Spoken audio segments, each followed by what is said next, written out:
Pessoal, hoje é segunda-feira, dia 31 do mês de outubro, o último dia do mês, e a gente vai comentar com vocês aqui alguns indicadores dos principais mercados pelo mundo. O Ibovespa, mais um mês positivo, o quinto consecutivo no nosso mercado, e a gente já está acumulando quase 50% de alta para o nosso mercado. Inclusive, na liderança entre os principais do que a gente acompanha.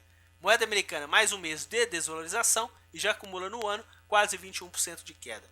Bolsas americanas com ambiente negativo, europeias positivo e asiáticas o ambiente ficou misto. Em relação aos ativos que são negociados para o nosso Ibovespa, a gente acrescentou aqui uma movimentação dos últimos 3 meses. E a gente colocou aqui o ativo que mais se valorizou até o ativo que mais se desvalorizou no mês de outubro. Em relação ao ativo de maior valorização, as ações da Goal com 38% de alta para o nosso mercado. E os ativos que mais se desvalorizaram, na liderança aqui as ações da JBS com 17% de queda no mês de outubro. A gente colocou aqui para vocês um fundo azul e um fundo vermelho. O fundo azul nada mais é que pega os últimos 3 meses de ponta positiva de variação percentual. Tipo, Petrobras, tanto a preferencial quanto a ordinária, Braskem, Pão de Açúcar, Bradesco, Fibra, Copel, Suzano, Energias Brasil, Eco-Rodovias, CPFL são ativos que vêm de 3 meses consecutivos de alta. Isso vai ajudar vocês o quê?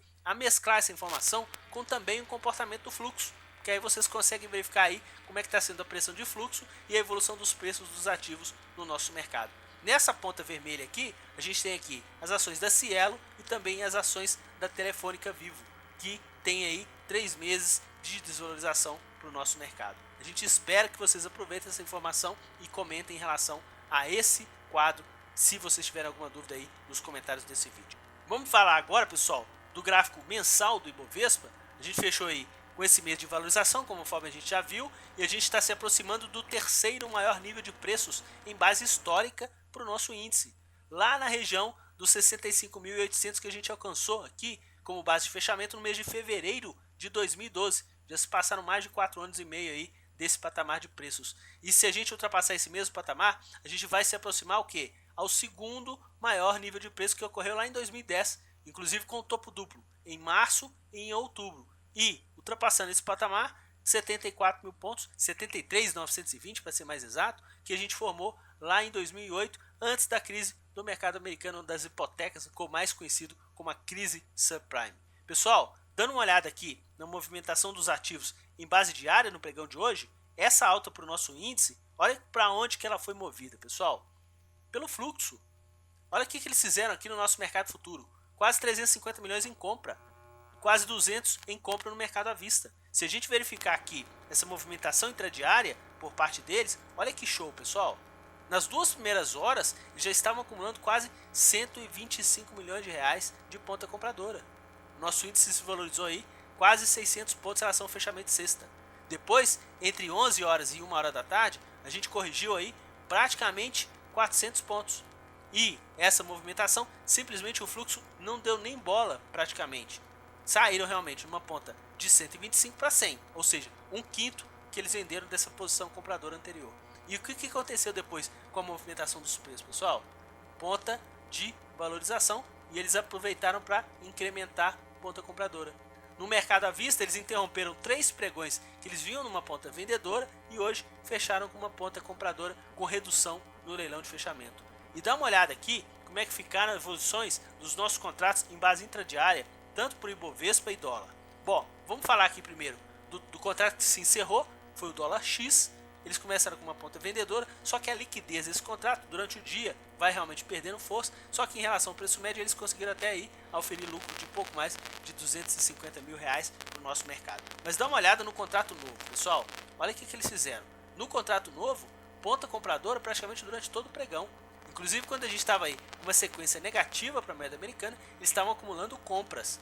E devido a esse movimento e essa recuperação da moeda americana aí na parte final do pregão, eles conseguiram aqui 5,5 pontos em relação ao preço médio, deu um pouco mais de 2 milhões de reais de projeção de lucro.